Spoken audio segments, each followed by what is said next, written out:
Oh, 1 second. All right. Yeah, we'll talk about that in a little bit. More importantly, shoppilotthepilot.com. Go ahead and get that. You can't see because of the glare. Go ahead and get your Pilot the Pilot trucker hat. We have 3 colors. They're really dope. Go ahead and check it out. Links in the description below. Hurry up because they might be out already. Can't help it.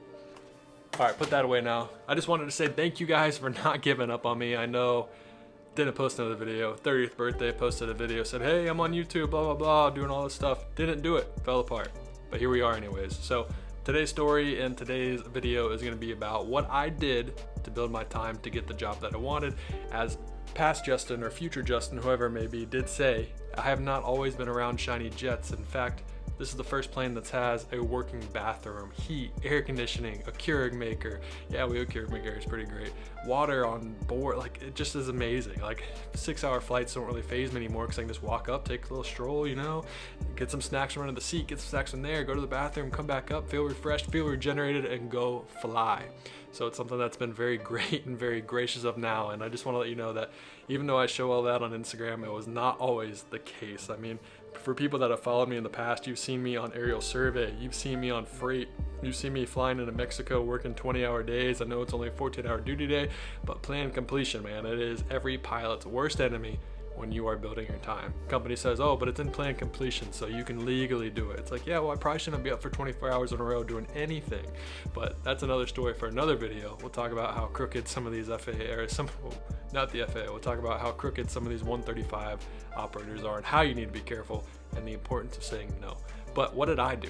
So if you listen to the podcast, you know that I talk about this quite a bit. Some people have said that I should stop talking about it, but I was not a CFI. I decided at a very, very early in my pilot training that I was not going to be a CFI. Nothing against CFI, it just wasn't for me. It wasn't what I wanted to do with my career. I wanted to find another way to traverse this crazy aviation journey that we have. So what did I do? I used all my contacts. I contacted people from college, high school, my dad's friends, everyone's friends. I had so many people say no. So many people say, hey, get the 500, get the 300, get the 600, get the 700. But it just took one contact. It took one time to reach out. It might have been the 500th time that I reached out to someone, and I did. I reached out to Martin Rottler. Shout out to Martin, who works at Envoy now. He was my professor at Ohio State, and he put me in touch with Midwest Aerial Photography. They are an aerial survey company, as you might have figured out, at Columbus, Ohio, and it was probably one of the happiest days of my life when I got hired there. I mean, it probably helped a little bit that I had Martin help me out, and that I played football at Ohio State in the Columbus area, so they knew of me, they knew kind of what they were getting when they're going to hire me, and maybe they looked out and wanted to hire me at a lower time than I might have hired someone else. But got the job, got the insurance minimums. My very funny story, my very first day at the job was actually sweeping up flies. Literally got my first job at a flying job, you know, super excited. I'm going to school, going to this, doing what I want to do, and then all of a sudden I get my job, they hand me a broom, they say, all right, we're not flying today, so here's like a whatever huge square foot hanger out at Darby Dam, go ahead and sweep all the flies. It took me like 2 hours to sweep the flies. I did it with a smile on my face because I was with airplanes, I was around airplanes, I was getting paid to do something that I love to do. And it was great. The first month was good. You know, I got a lot of experience. I figured out a lot of stuff, and within, might even been less than a month of me being there, I had the engine failure, landed on a mountain in West Virginia with my buddy Alex. It was a crazy story and one for another video as well. I talked a little bit about Grounded with Flight Attendant Joe. Go check out that podcast if you haven't already, but just kept plugging. I knew from there that this is not a job I wanted to stay at too long. I knew that I just needed to build my time to get to where I wanted to get, and I was even looking for better time, because at some point in your career you're going to be judged, well, you were judged in the past based off quality of time rather than quantity of time. So I was jumping for that 1,500 hours. Since I didn't have a restricted ATP, I didn't get all my ratings from 141 school, I had to reach that 1,500 hours, where other friends only had to reach 1,000 hours. So I had to stay wherever I was for a little bit longer, whether it be a year, whether it be 6 months, to get on to either regional or the company that I wanted to do. And I started looking at it, looked at my future goals. I always had one company where I work for right now at the top of the list, right here.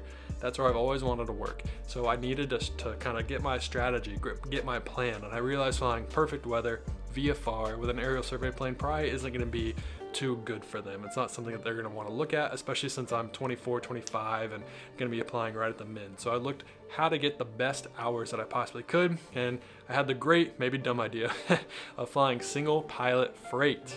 That's right, single pilot freight. And another thing, this kind of goes with connections. It was another coworker there. He got a job at this company called Priority Air Charter. And funny enough, my wife actually went to school with the owner's kids. So it was a really small knit community, and they knew of my wife, they knew of me. So it kind of worked out again. It was kind of the connections that I had, the connections that I made to get this job. They flew Caravans, they flew PC-12s. And when I was talking about those goals that I set to get to the company, ultimate company, I had a subset of goals of places that I wanted to do or planes that I wanted to fly. Number one was a PC-12. And the opportunity to fly a PC-12 to then go up to wherever I wanted to go, that secret company that no one knows who I actually work for, was amazing. I flew the Caravan for a year. It was it's a Caravan, it's cool. It's a fun plane to fly until you fly the PC-12. The PC-12 is just so much fun. It's a plane that I always wanted to fly. Freight life was absolutely insane. We worked 10 days on, 4 days off. Before, they didn't even have a schedule. They just had guaranteed Sundays off. That's it. And those weren't even guaranteed, but we got a schedule. 10 days on, 4 days off, and you're on call every single hour. If you just finished a trip, doesn't matter if you're out for 9 days and you're on your last day and you've been flying every single day, working max duty hours, you only had guaranteed 10 hours off. Once you had 10 hours off, you were on call 24/7, had to be within the airport, had to be at the airport within like 15 to 20 minutes to go get your next flight. So it was insane. We were flying deep into Mexico at night, bad weather, terrible vectoring, terrible conditions, and with max freight, all this icing, all this crazy stuff. But I learned so much from that freight company that I wouldn't trade it for the world. Now, I might not want to do it again. Say if I had the opportunity to go back, I'd probably say no, thank you, keep your PC-12, I'm gonna do something else. But what I learned about weather, what I learned how to be a professional pilot, how to say no, probably more importantly, and I kind of set up my comfort zone. I set up, okay, that's that line of storm. Remember last time, I'm not gonna go that close, I'm gonna stay here, I'm gonna do this, or I've traversed the weather this way, that worked better, or I had to start a forklift with a screwdriver up in Detroit City one day. So just the things that I learned. Now, I know that's really random, but life skills, man. You never know if plan B, I could be learning how to jumpstart forklifts or other freight companies, but it was crazy. And finally, so kind of go back forward, when I was at Midwest Aerial Photography, and here was, say most people want to go to a regional. They'd stay at Midwest Aerial Photography all the way until they got the time that they needed to get to the regional. But what I did, I wanted to skip the regionals and go to another company, which is way over here. So what I had to do is I did Midwest Aero Photography until I got about 900 or 1,000 hours. Then I signed on with Priority Air Charter, which I had to sign a 1-year contract to fly the Caravan.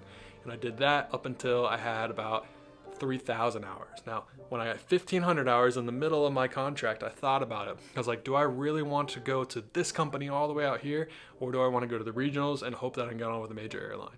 I decided to stick true. I decided to honor my contract and then sign another contract for a year, which is just crazy to do as well, to fly the PC-12, because once again, that was my number one goal aircraft. I knew that if I went on to be a pilot at this dream company or even an airline, I'm never going back to fly PC-12. So I decided that I wanted to fly the PC-12. It was worth it. Signed a year contract, stayed there for as soon as that contract was up and I was out. I applied to this company, and with some connections and people that I knew, I was able to get in and get on, and now I'm living the dream flying the Laddie. So if you enjoyed this, if you kind of got some good stuff out of this, or you have any questions about how you can traverse this aviation industry and maybe not be a CFI or go CFI, and maybe you want to go to the company I'm at now, like I said, the best kept secret on the internet. But go ahead and let me know if you enjoyed this. Emails down in the description, email me or follow us on Instagram at PilotThePilot. And remember, go ahead and go to shoppilotthepilot.com. This is awkward. Stand by, pre-order your hat. They're dope. We got 3 colors, order them.